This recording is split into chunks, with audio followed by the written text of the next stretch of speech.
Hey guys, so today I'm doing a silk press on my friend Simona. She has gorgeous hair, but at the front, her ends were really thin, so I decided to start the silk press off with a curly haircut because I knew there were certain parts in the front, especially, that I really wanted to cut off for the health of her hair and also create a certain shape. Because she had no layers before, it was all one length, and I personally think curly hair always looks best with layers, so she chose to trust me today and give herself some layers today. So I'm kind of just cutting this general shape of what I want. When I do the silk press, I will go back and correct it because when I straightened it, it was actually choppy, this method of cutting.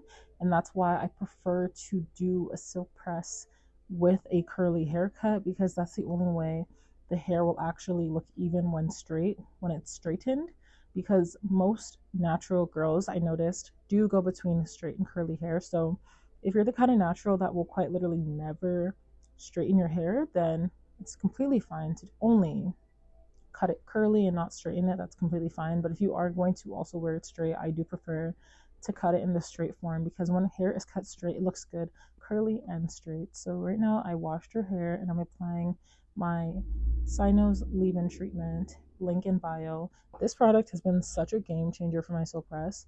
So I put a very generous amount of this on her hair along the entire hair strand, and then I went in to with the blow dryer and I just stretch it out with the blow dryer using tension, and it takes a while for it to get super straight, but I just take my time with this and try to get it as straight as possible. I was having a bit of a hard time on her ends. You can tell that the ends are a bit lighter, so she had previous highlights before, and I got rid of a decent amount of it. I think there was still left by the some left at the end, so I'm just really going in and blow drying it, and you can see I got it pretty straight. And now I'm going with the straightener. So I didn't do a great job of showing the products I used here, but I used the Color Wow after blow drying. So I blow dry like 90% of the way, and then I used the Color Wow and blow dry it again.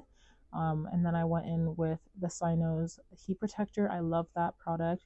So those three products are literally my holy grail. They're just my routine when it comes to doing a silk press. So I just went in and did small sections. I tried to only go over it a few times. At this point, she noticed that her ends weren't super silky straight and there was still a lot of tangling. And at first, I was like, oh, maybe your ends are just damaged. And then she was like, no, it doesn't usually look like this when I silk press it. And I realized it was that I wasn't going all the way to the ends with her silk press. This is actually a really bad habit of mine that I do sometimes, and especially because her hair is so long. This is like honestly probably one of the longest hair I think I've ever silk pressed.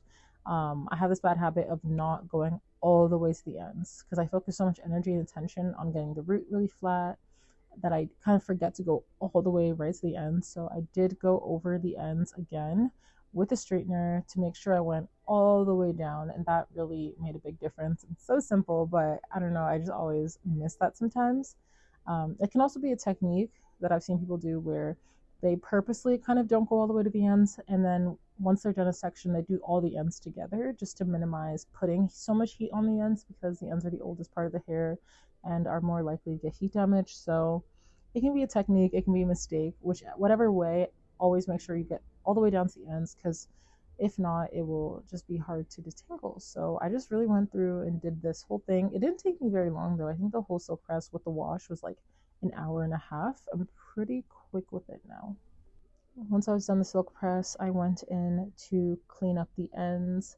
So because I already cut during the curly stage, I was just evening out the ends to make sure they were actually straight and even.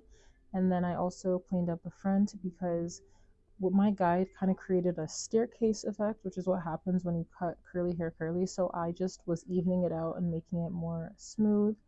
And then I went and finished off with doing dusting along the strand to again remove some split ends that have already traveled up the hair without losing very much length. This is such a big hack for silk presses to get rid of all the split ends. And then I finished by doing a blow dry on cool air to just seal in the heat and make sure it doesn't get frizzy. And this silk press lasted over a month. It literally looked amazing all the way to the last day. Like her hair held up so incredibly well. It's because it's super healthy and I got rid of every single split end there was. So look at that. Look at the body, y'all. This is unbeatable right here. So Book with me if you're in Calgary for silk press, and follow us on this page and all our social media for more content.